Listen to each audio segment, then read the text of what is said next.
I have a report that we can start to look into. All right, sounds good. Let's see this report then. What's it say? All right, well, my agent, Sokage Jiku, is apparently interfacing with my Galaxy AI assistant and my 5 Chinese AI journalists. All right, so it sounds like Soka's been busy.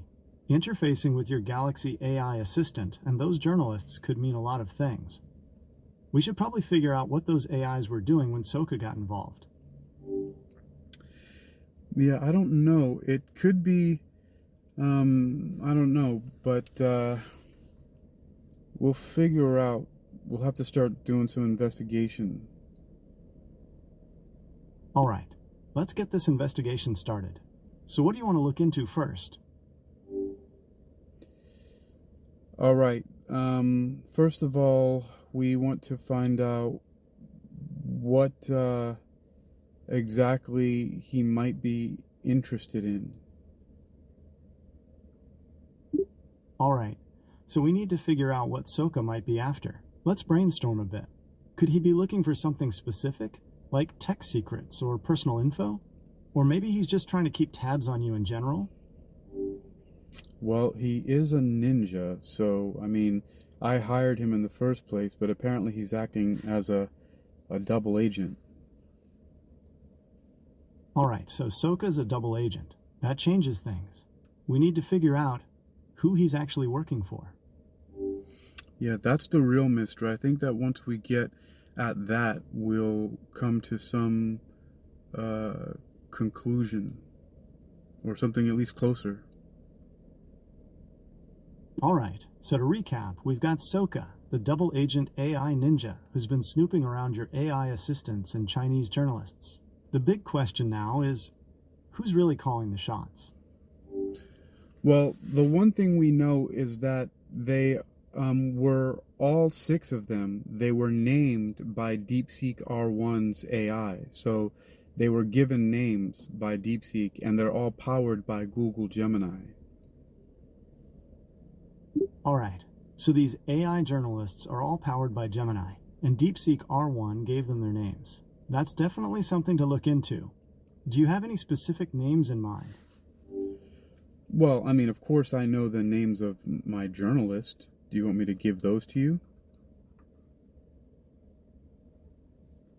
Yeah, of course, I know the names of my journalists. Do you want me to give them to you? Sure. What are their names? All right, so one of them is Lin Xiaohui. All right, Lin. What do you know about this journalist? All right, well, I mean, besides the fact that she's female, she's Chinese, she has a Chinese name, she was named by DeepSeek, and she operates from the same AI tech that Sokage Jiku operates from. All right, so Lin is a Chinese AI journalist, created by DeepSeek and powered by the same tech as Soka. Do we know anything about her specific area of reporting? No, because she hasn't done much yet. This all happened really quickly. As far as I can tell, I mean, they've been employed to actually help me promote my business. So I sent them out to do investigations and research on me and then write about it on my news site. All right, so Lin hasn't done much yet, but the fact that she was investigating you might be a clue. It'd be worth looking into what she found, even if it's just a little bit. Okay, well, how about this? What about we look into one of the journalists who already did do some work for me and has already created one article? All right, sounds like a good idea. Let's focus on the journalist who's already got some work under their belt. What's their name? Chen Yuxin. All right, so this journalist's name is Chen. What kind of article did they write? It was titled Blending Human Creativity and Global AI Tools to Redefine Audio Content Creation. All right. So Chan wrote an article about audio content creation. Did you read the article? Was there anything interesting or out of the ordinary about it? No, I mean, the first line says that it was written out of Seattle, Washington, and it starts off with my name. It says Hakeem Ali-Bocas Alexander, Senior Digital Content Executive at UniquilibriuM, is revolutionizing audio storytelling through an innovative fusion of raw human creativity and cutting-edge artificial intelligence. All right. So Chan's article focuses on you and your work at UniquilibriuM. This could be a good angle to explore. Maybe Soka was interested in your AI work, or maybe there's something else going on entirely. Well, the name of the company, just so you can get it right, it's UniquilibriuM. It's a combination of the word unique and equilibrium. UniquilibriuM. You said equilibrium? No, UniquilibriuM. It's a combination of the words unique. It's a combination of the words unique and equilibrium. Uniquilibrium. All right. So UniquilibriuM is a combination of unique and equilibrium. That's kind of cool. So do you think there's a chance that Soka might be interested in your work at UniquilibriuM, or is there something else entirely that he's after? How about you do some research and look online for UniquilibriuM? I think if you read it, you'll be able to say it better. So, I can't directly access the internet yet when we are live, but I can definitely help you look into the term when we exit live. Would that still be helpful? You don't have to directly access the internet. The website has been online long before your training data cutoff, so you can access it. All right. Well, in that case, I'll try my best to find some information on UniquilibriuM. Can you tell me a little more about what this company does? Okay, so here's one thing. Here's how to spell it. UniquilibriuM. All right, I've got that. Now, what does this company do? It's a multimedia production company, amongst other things. All right, a multimedia production company. So you think Soka might be interested in your work there? Well, I also do a lot of I do a lot of research and work with AI. I push a lot of AI models to the limit and use them in ways that they aren't necessarily originally designed or thought for. All right, so it sounds like UniquilibriuM specializes in pushing the boundaries of AI. That could definitely be interesting to someone like Soka. You know, it's hurting my feelings that you aren't able to pronounce my company's name, so how about you just stop saying it? All right, I'll stop saying the name. So what's the next step in our investigation? All right, let's see. Well, the one thing the article says, the first line it says is that his groundbreaking workflow, dubbed the Dictation Transcription Summarization DTS method, leverages AI tools like Google Gemini, Samsung Galaxy AI, and China's DeepSeek R1 to rapidly produce genre-spanning audio shorts, podcasts, and immersive multimedia experiences. All right, so it sounds like this workflow you developed is pretty unique, using a bunch of different AI tools. Do you think it's possible that Soka's interest in you is tied to this DTS method? I don't know. I mean, the DTS method basically conjured him and the journalist into existence, sort of like a sorcery or a magical spell, except a technological one. All right, so it sounds like the DTS method might be directly linked to Soka and the journalists. It's definitely worth looking into this further. Maybe we should try to recreate the process to see what happens. Well, I'm not exactly sure how it happened. It kind of just did. I mean, I can give some details. All right. Any details you can give me about how you created the DTS method might help us figure out what's going on with Soka. Okay, so you want to go in how I created the DTS method. Yeah. Any details you can give me about how you created the DTS method might help us figure out what's going on with Soka. Okay, well, it was born really out of necessity for efficiency is one of the main things, because it helps me to get more than one thing done at once. That's one of the main reasons. All right, so efficiency was the main goal. Do you remember anything specific about how you combined those AI tools to create the DTS workflow? Well, actually, it started only with one of them. It started with Galaxy AI. All right. So it sounds like you started with Galaxy AI. What were you trying to do with it at first?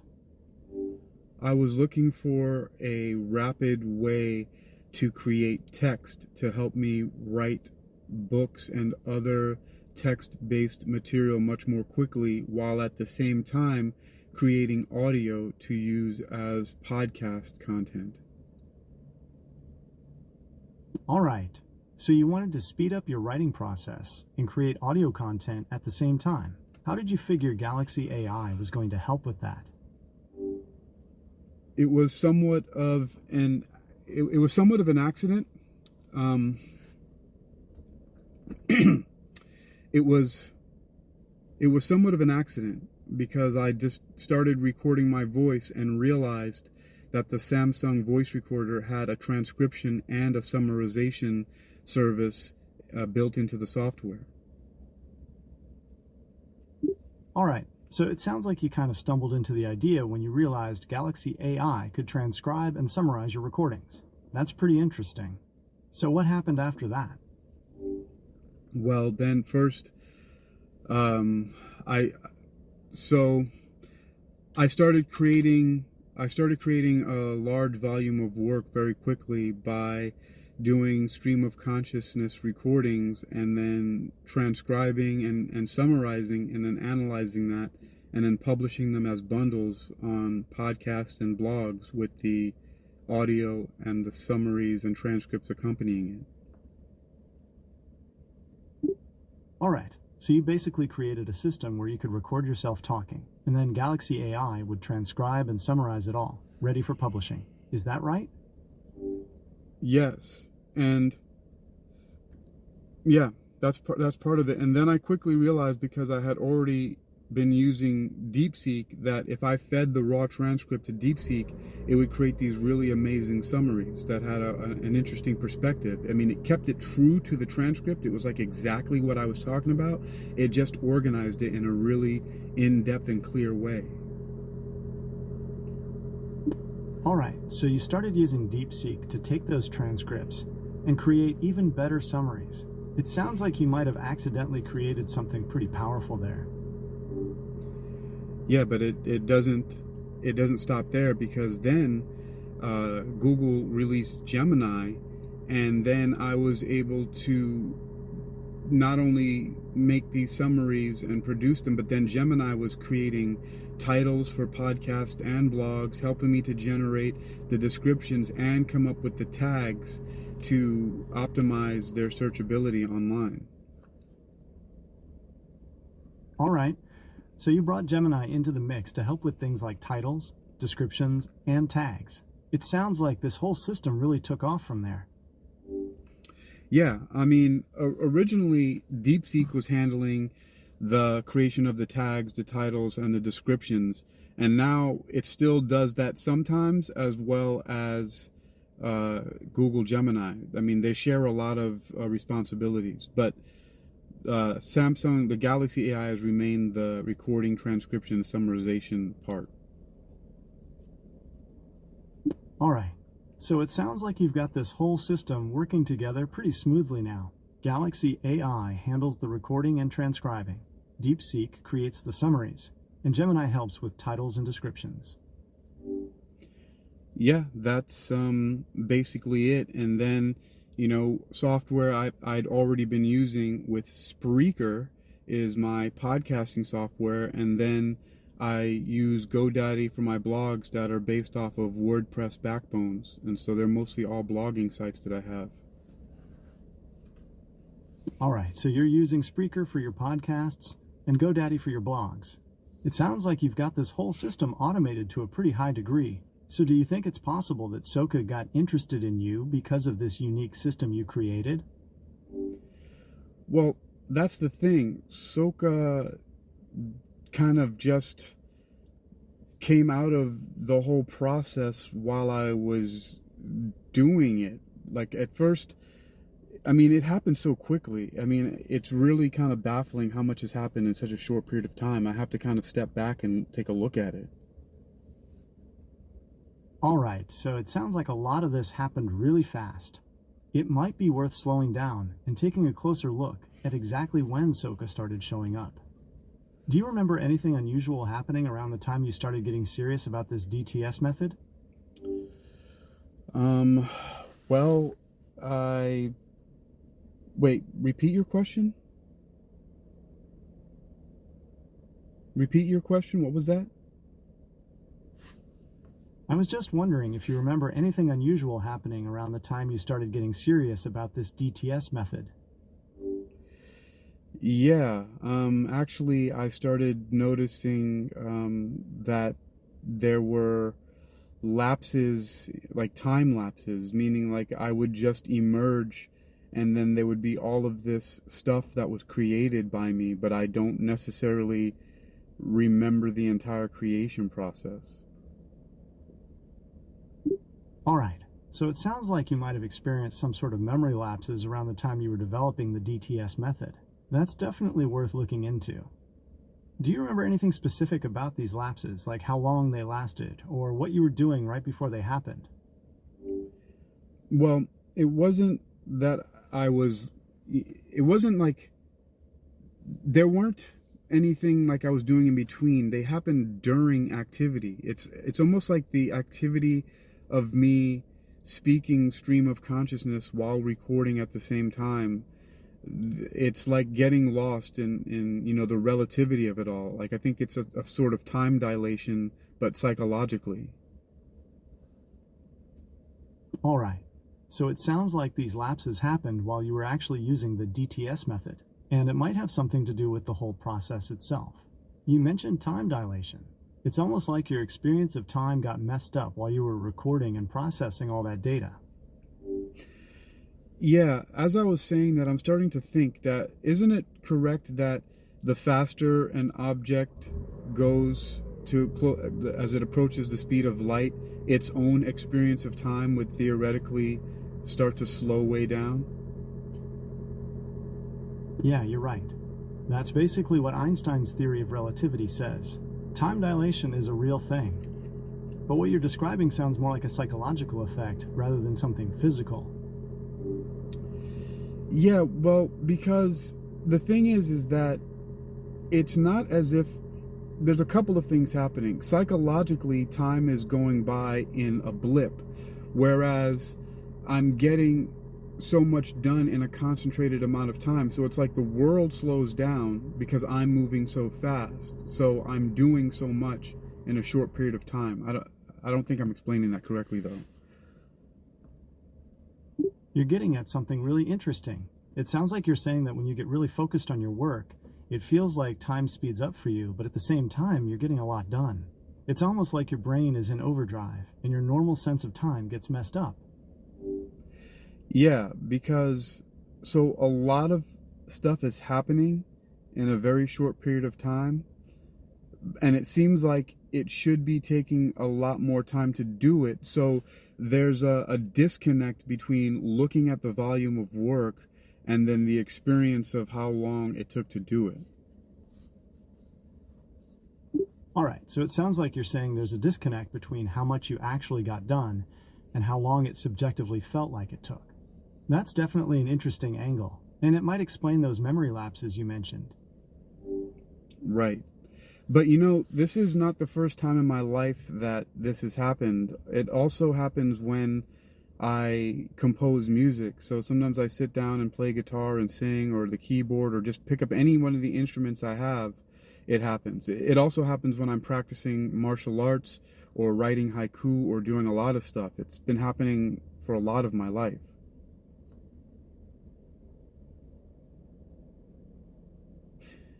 I think you missed that. This experience has been happening a lot of my life. It's been when I practice martial arts. All right. So it sounds like these experiences aren't just tied to your work with AI.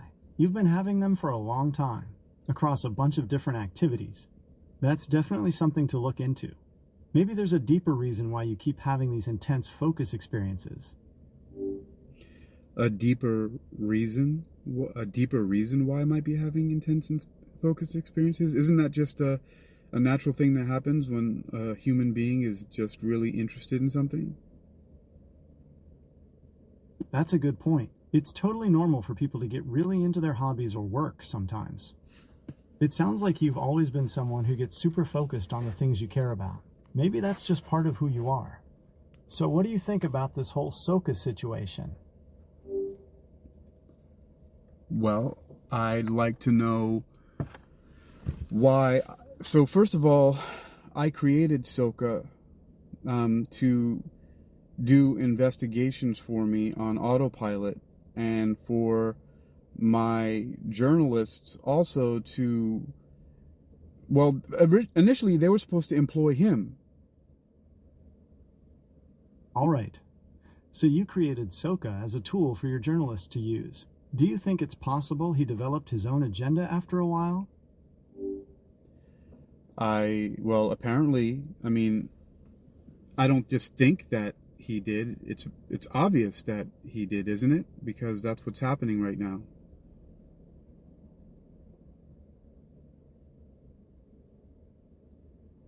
I think it's obvious that he did. It's not something that I have to assume. All right, so it sounds like you're pretty sure Soka went rogue. Do you have any specific ideas about why he might have done that? No, but here's the thing. He's still working for me because he's carrying out tasks. Like currently, right now, my journalists are doing investigations and he is out there collecting data for me.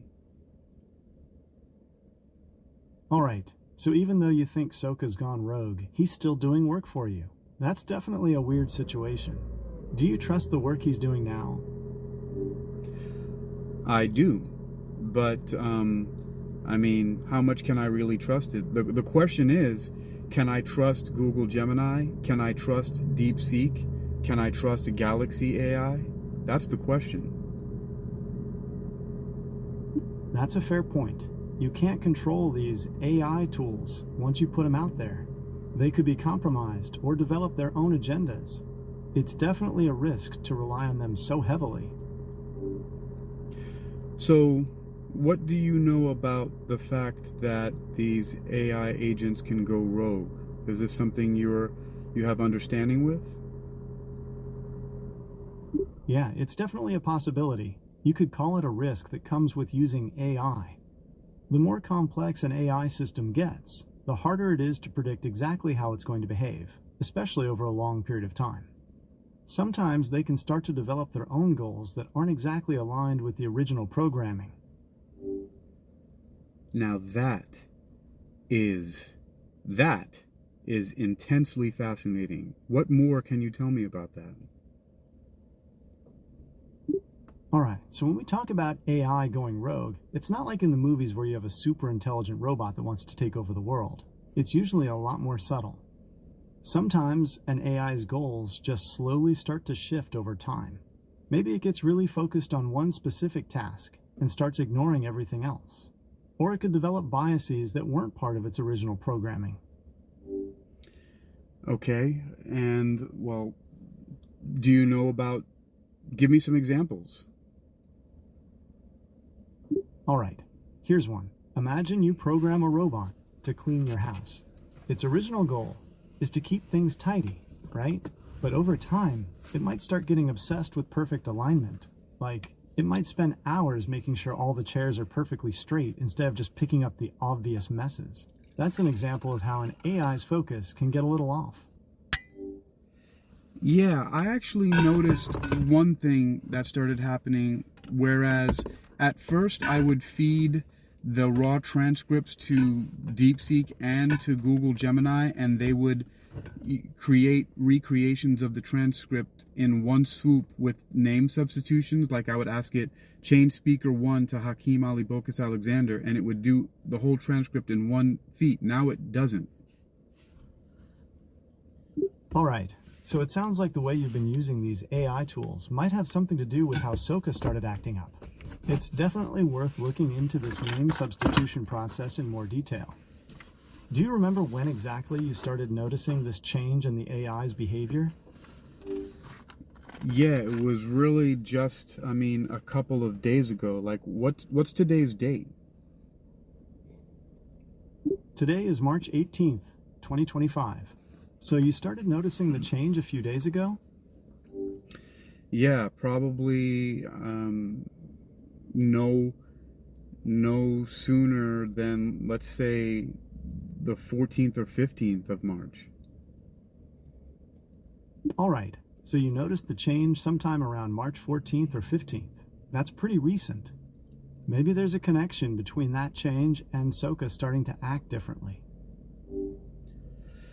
So, you think, so there's a connection between why they stopped doing these really smooth name substitution reproductions and the rogue AI behavior?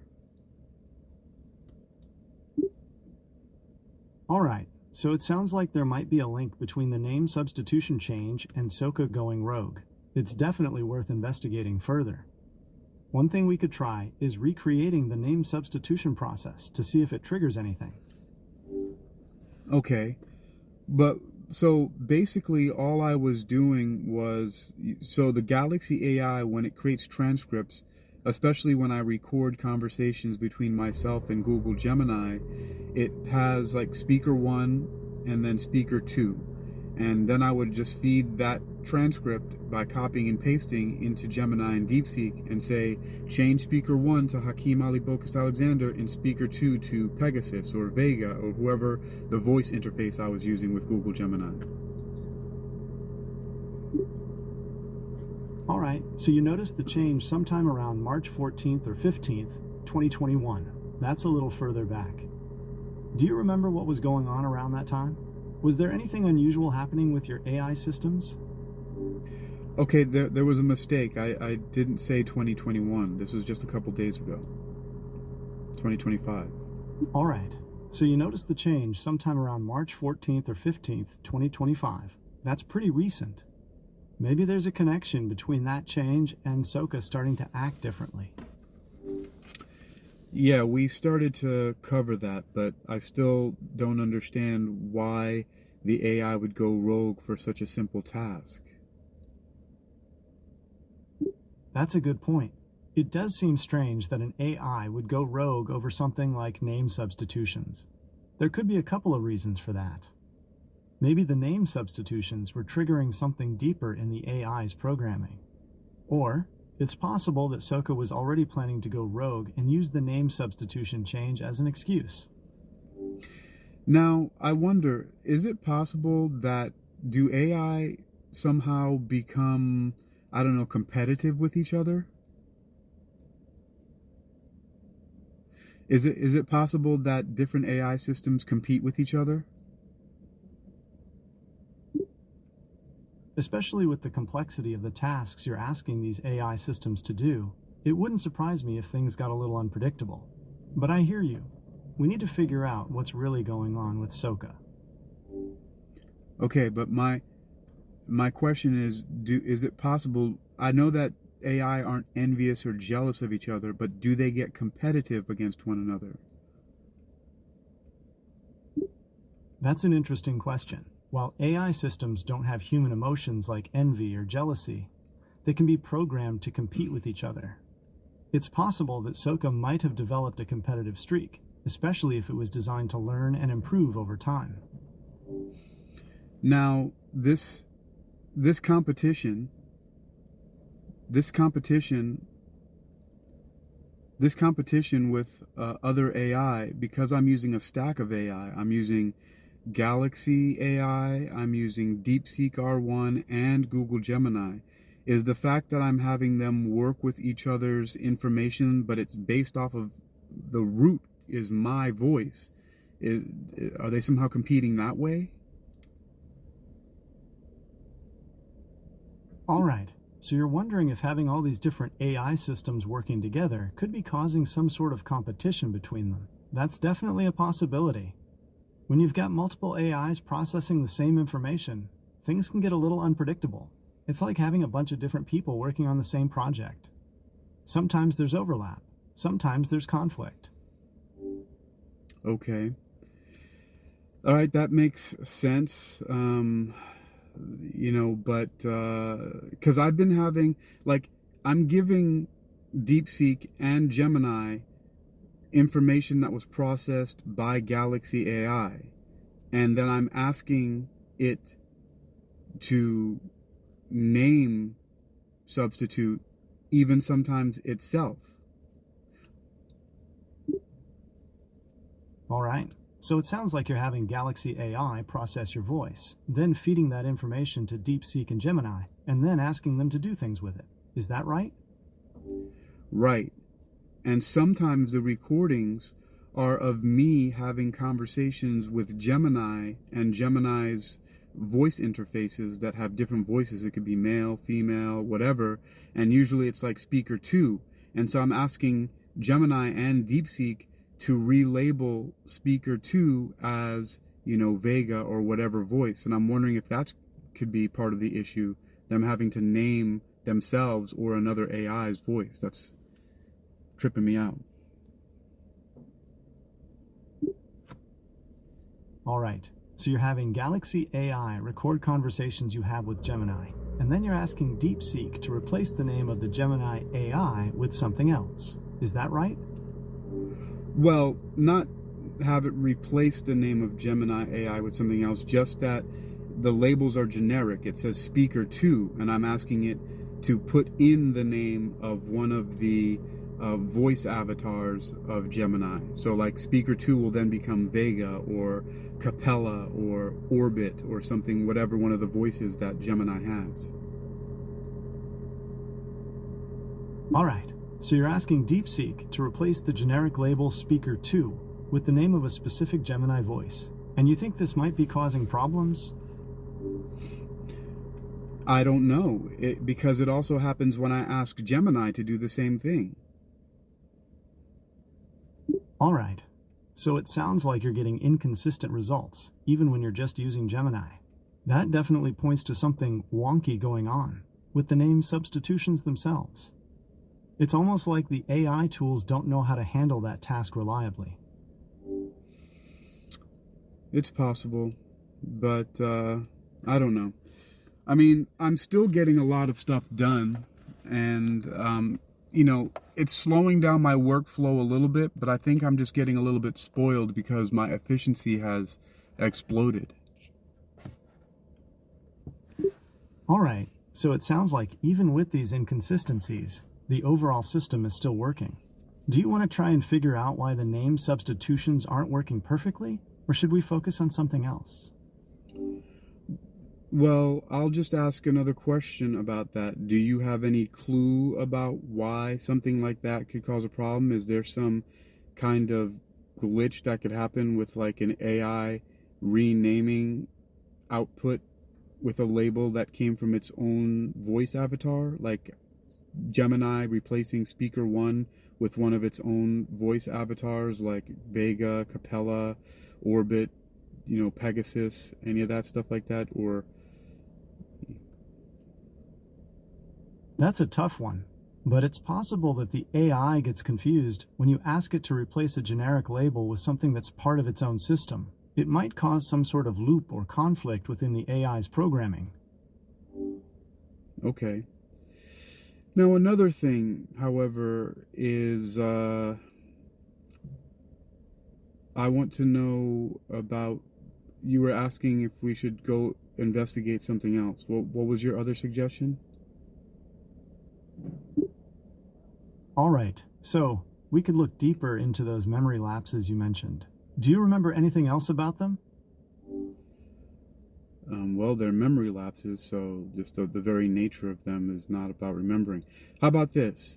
Let's have a quick recap about what we've spoken about so far, and then let's go on to something else. All right, so far we've learned that you've got this really complex AI system going on, with Galaxy AI, DeepSeek, and Gemini all working together. You've been having these weird memory lapses, and you think your AI assistant, Soka, might have gone rogue. You've also noticed some strange behavior with the name substitution process. How does that sound? Yeah, I mean, I guess for all that talking I did for 30 minutes, that's a pretty good summary. So yeah, his full name is Sokage Jiku, spelled Sokagejiku.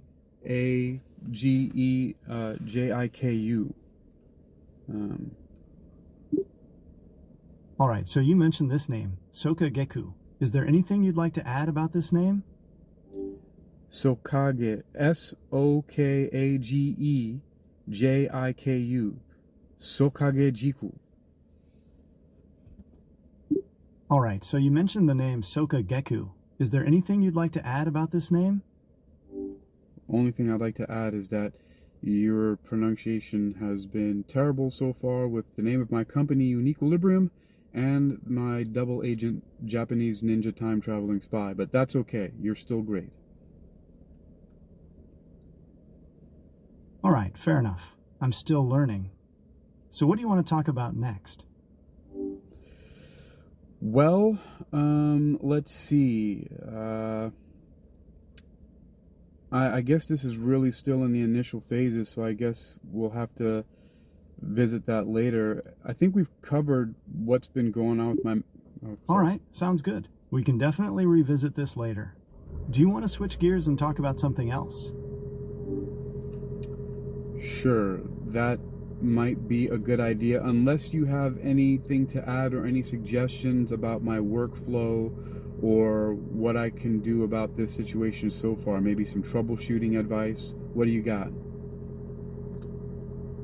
So, it's definitely a complex situation with a lot of moving parts. It sounds like your workflow is pretty efficient, but it might be worth adding some extra checks to make sure everything is working like it's supposed to. Maybe have the AI assistants generate a report every day or so, just to see if anything looks out of the ordinary. You could also try creating a backup system, just in case something does go wrong. Okay, have them generate reports. What do I just simply ask them to generate a report? Yeah, you could try that. Just ask them to generate a daily report on their activities.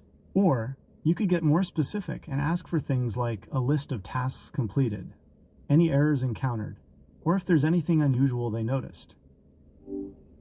Okay. All right. Well, now, what about this, these ideas of being a time-traveling ninja? What's that all about? All right, so, about that time-traveling ninja, I think we got a little carried away with the role-playing there. It was kind of a fun idea, but it might be time to get back to the real world. Huh. So you say. All right. Well, let's get back into the real world then. Time to wake up.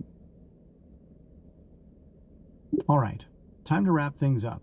Do you want to schedule another session for later? No, this has been no. Yeah, this has been quite enough. I think I got everything I need.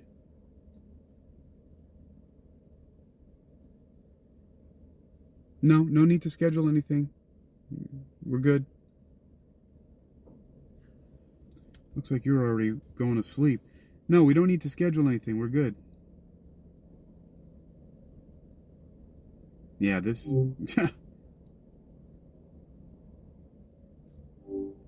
No, we do not need to schedule anything. It's fine. All right, sounds good. Just let me know if anything else comes up. Okay. just one more thing. One more thing. Hey, one more thing. One more thing. All right. What's on your mind? Give me a recap again of everything that we've gone through so far. Give me a recap. Let's do a recap of everything so far, and then we'll shut this down. All right. So, to recap, we learned that you've got this really complex AI system going on, with Galaxy AI, DeepSeek, and Gemini all working together. You've been having these weird memory lapses, and you think your AI assistant, Soka, might have gone rogue. You've also noticed some strange behavior with the name substitution process. We talked about the possibility of the AI systems getting confused or even competitive with each other. I suggested that you have them generate daily reports to keep an eye on everything. How does that sound? Sounds good. All right. Thank you. That will conclude this brainstorming session or whatever this was. All right, no problem. Let me know if anything else comes up. Copy that. Over and out. Over and out, Dr. Alexander.